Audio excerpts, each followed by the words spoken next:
Hi, welcome to Ollie's Workshop. From regular viewers, you might notice I've had a bit of a rearrange.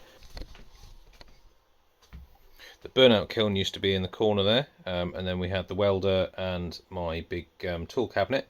I've now moved the CNC lathe project into this corner. It's currently out at the moment, just so that I can get to the back. We'll see a bit more about that in a minute.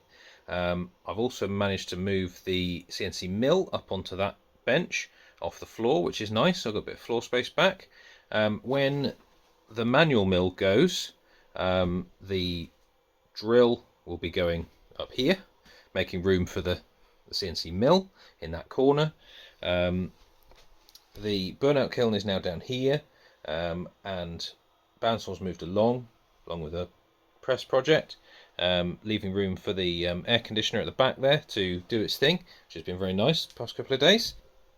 The toolboxes that were under the bench and the roll cab are now in the back there, and a whole load of stuff has gone into my storage shed, been rearranged, so I've now got all the spare bits for the CNC up top, so I can got easy access to them rather than to dig them out of the storage shed. Found this thing on eBay the other day. It's a faceplate and forejaw, sort of all in one. I don't have a faceplate for my lathe, so I kind of saw it and thought, well, that's a good idea. One thing I would like to do is have a tailstock, sort of large pipe support thing. So I was imagining turning this into a tailstock chuck, basically, as well as potentially a faceplate for the main headstock. The register's coming up as 1.8 inches, or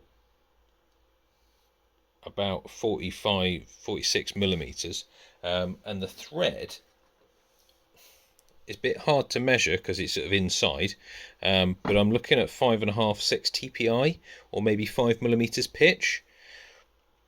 If anybody knows a bit more about what that spec is for that spindle nose and thread, so I can actually make a decent adapter for it, that would be great if you could give me some info. I have done a bit of a search on the internet, but I don't really know what I'm searching for. So if I don't know whether it's a metric or imperial one. The seller on eBay gave it in metric, but they seem like funny numbers. My lathe doesn't do anything more than 8 TPI, or 3.5 millimeters pitch. So I'll either have to pull my finger out and get the electronic lead screw going, or I'll have to find somebody whose lathe does do that sort of pitch. So that's a little project. It also needs a bit of cleaning up and freeing up, because some of these screws are a bit tight, got tight spots on them. I found this, it's a single phase motor. I believe it's a 1 horsepower. It's a bit hard to read. There's a 1 and a 0. I assume there's a decimal point in between. It can't be 10.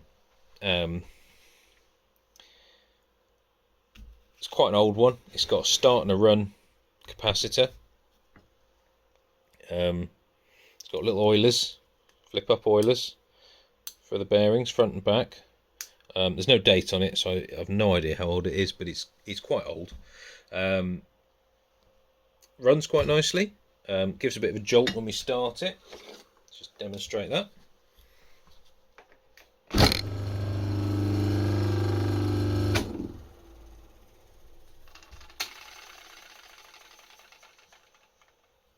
I was going to get rid of this, but after running it and finding that it runs really nicely and smoothly, and it's looking at the plate and seeing it's of reasonable power, I kind of loath throw it away because it's functional. Might turn it into a buffer or something, because currently I've got my Scotch-Brite wheel on the old pillar drill there. It would be nice to, not have that on the bench anymore. I've also got buffing wheels and stuff for metal, which I occasionally use. Not sure I want a dedicated machine for buffing, but it's a nice motor. So that's going to go back into the shed, and it'll come out when I think of a proper use for it. So I bought this 6-inch V-Vor vise for the X3. It is perhaps a little bit large. However, quite amazingly, if you run the carriage all the way to the back,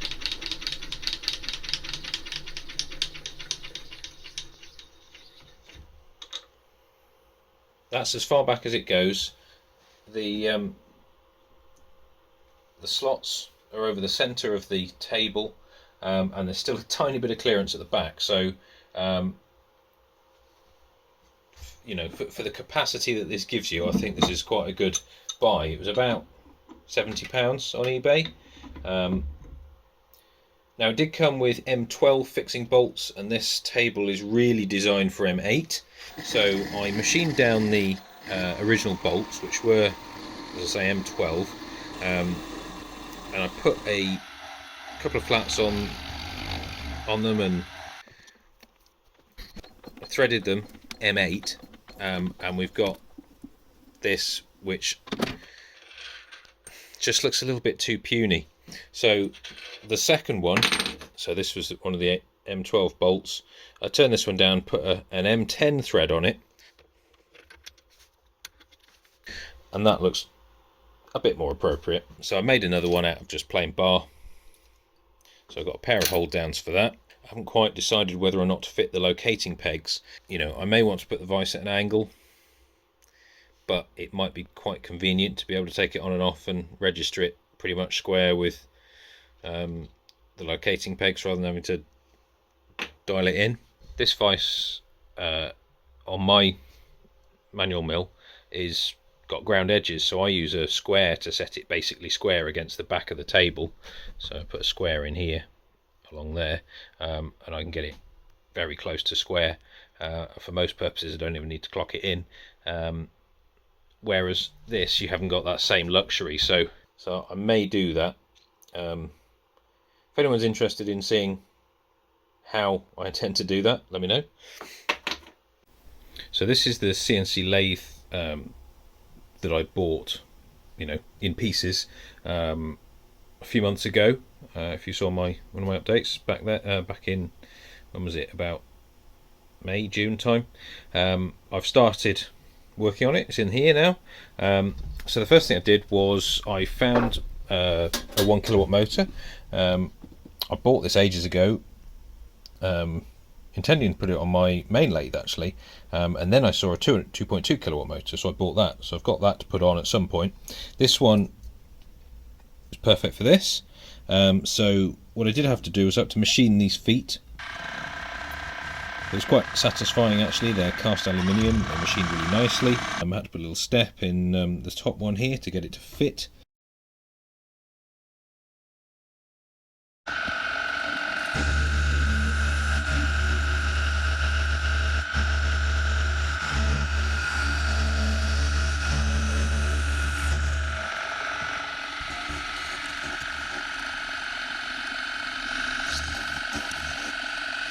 And because this motor is so much larger than the one that was supposed to be on here,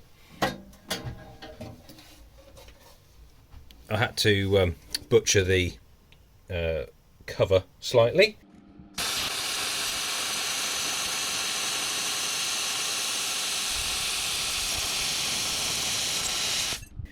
Using the plasma cutter, always a satisfying experience. I'll get that refitted and hopefully get the VFD wired up. This isn't going to be any different to the other VFDs, so I'm not sure it's worth making a video on that. What I will do though is when I get the motion controller to do all the CNC stuff, that'll need to connect up to this to tell it how fast to go and when to stop and start and all that kind of stuff. So that might be a little more interesting. As I've got an X3 and a WM 25 type mill in the shop, they're similar mills at similar price point, and there's some interesting differences between the two. If anyone's interested in those, the sort of pros and cons of each one, because there definitely are some, I can do a short video on that. Right, that's about it for now. As always, if you've got any questions, please ask them down in the comments. If you want one of my stickers, send me an email. Email's in the About page. You need to view that on PC. I think that's about it for now. Thanks for watching. See you next time.